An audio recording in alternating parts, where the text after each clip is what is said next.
A life of shadows. Arjun Malik surveyed the city. Lights glittered below.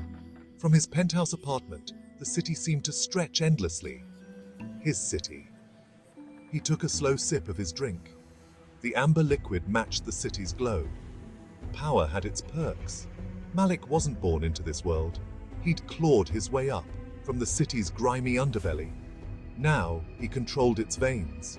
Every shadow held a whisper of his name. Every deal, every gamble, every threat, all led back to him.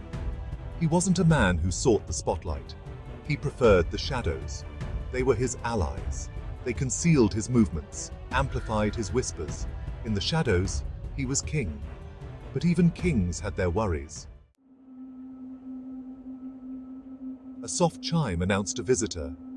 Ria, his most trusted lieutenant. She entered with her usual quiet grace.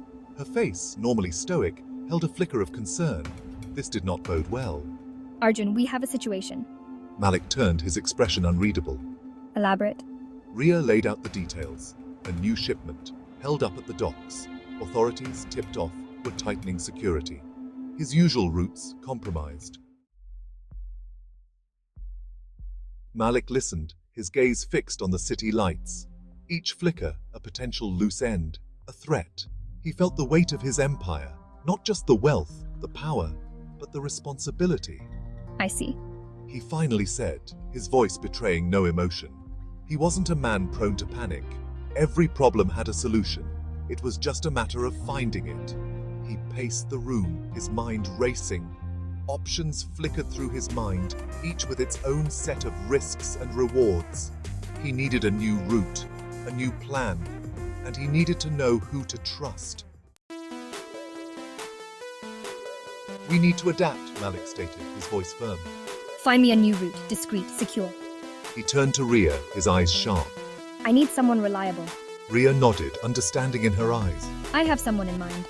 He owes you a favor. Good, Malik said, a hint of steel in his voice. Let's see if he intends to repay it. Trust was a precious commodity, easily broken, hard to earn, and in his line of work it often came at a steep price. He needed to test his partners, see who flinched under pressure, who remained loyal. This shipment was vital, not just for the profit, but for the message it sent. He would not be deterred. There will be those who see this as weakness. Malik said, his voice low and dangerous. They are mistaken. He looked at Ria, a dangerous glint in his eyes. We will make an example. Fear was a powerful tool, and he wasn't afraid to use it. As the night wore on, plans were set in motion. Calls were made, favors called in. The city, unaware of the storm brewing within its heart, continued to hum with life. But in the shadows, the game was on. Arjun Malik was a patient man. He could wait, he could watch, and when the time was right, he would make his move. The shadows were his domain, and no one challenged the King of Shadows and walked away unscathed. The night was young, and the game had just begun. It was